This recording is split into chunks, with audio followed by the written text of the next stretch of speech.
Welcome back to the channel. Today we're going to show you how we prune our largest peach tree after harvest, plus some propagation ways and strategies that we are propagating the healthiest branches for free trees, ways to boost growth, fruit quality, and start new trees from cuttings. Here's our full backyard method.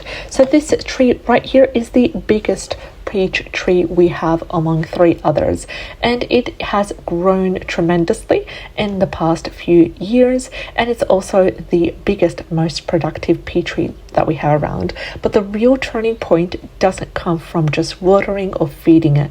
It just came from learning how to prune it the right way after the harvest. Today I'm going to show you exactly how we prune our largest peach tree after picking the last fruit of the season, and how we propagate the healthiest branches to grow new peach trees. No nursery needed, and this routine has transformed our fruit yield. It's one of the best well-kept secrets in our backyard, so let's take you through it step by step. So why post-harvest pruning matters more than you think. So most people think once the peaches are picked, the job is done, but really that's when the real work begins. Here's what happened if you do not prune after harvest. The tree wastes energy on dead, tangled, or unproductive wood. The sunlight also cannot reach the lower canopy for next year's fruit buds, and also pests tend to hide in the shadows, and fungal issues start to develop from poor airflow, and overall the tree gets top heavy, making future fruit harder to harvest. And we learned this the hard way. Last year we skipped pruning, and the next spring fewer flowers, smaller fruit, and a lot more dead wood to clean up. So why do we prune post-harvest? It directs the tree's energy into recovery and next season's growth. It also helps to identify which branches actually produce fruit and which didn't, and it prevents overgrowth before dormancy. So walk around the tree immediately after harvesting, and then I want you to go ahead and mark weak or overcrowded limbs with a ribbon or a clip. And this really saves time when you're pruning later, especially when you're having to prune such a very big, high tree. So here's our exact step-by-step pruning process. First, you're going to remove dead or damaged branches. So you're going to look for wood that's brittle, wood that is split or has no healthy buds. Then you're going to cut a slight angle just above a healthy outward facing node, and we call these energy drainers because they take but they do not give back. Also, open the center, the goblet shape.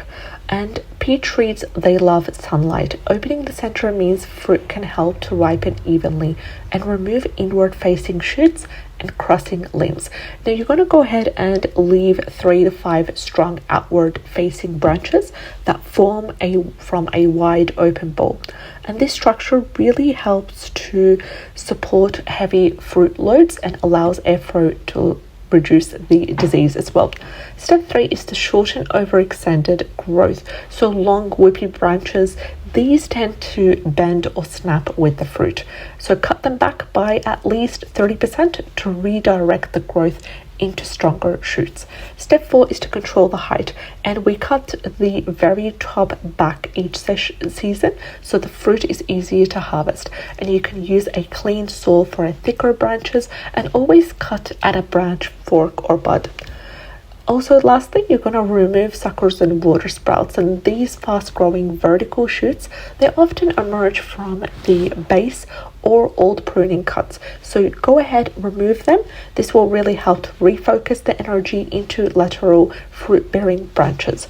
After pruning, we go ahead and we spray the pruning wounds with Neem or organic citrus oil. This acts as a light antiseptic to protect from infection, especially in humid climates such as the one that we are in here right now. So propagating the healthiest branches into new peach trees is always exciting.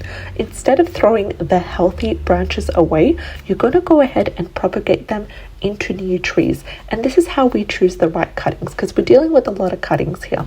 We focus on semi-hardwood cuttings that are taken just after pruning. They're fresh, they're ready to go. We also look for branches that are green and flexible, but they're also mature. Also, we try to get branches that are pencil thick, around 8 to 10 inches long with 3 to 4 nodes.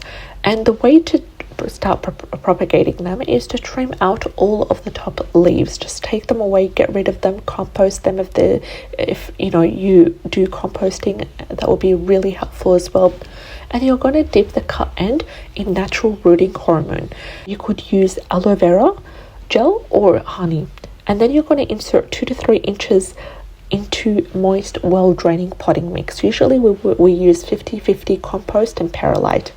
And you're going to cover with a clear plastic dome or bag. This helps to maintain humidity, and it's a really quick DIY greenhouse effect as well.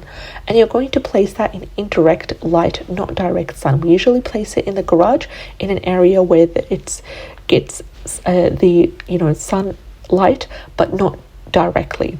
And you're going to mist lightly every few days. The roots usually form in about 4 to 6 weeks, and we go ahead and we write the date on a label. We track each of the cuttings' progress.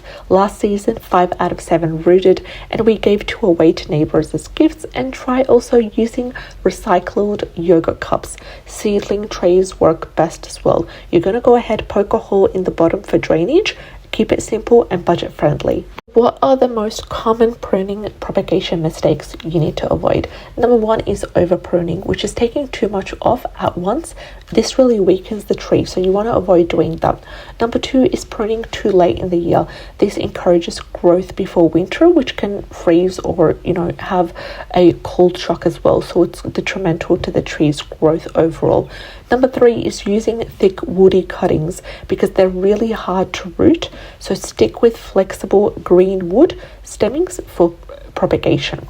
And lastly, number 4 is no drainage in propagation pots, because then the roots will rot fast without any airflow. So always make sure that there is proper drainage in order to avoid the fungus infections from forming and other diseases as well. And always prune with intention.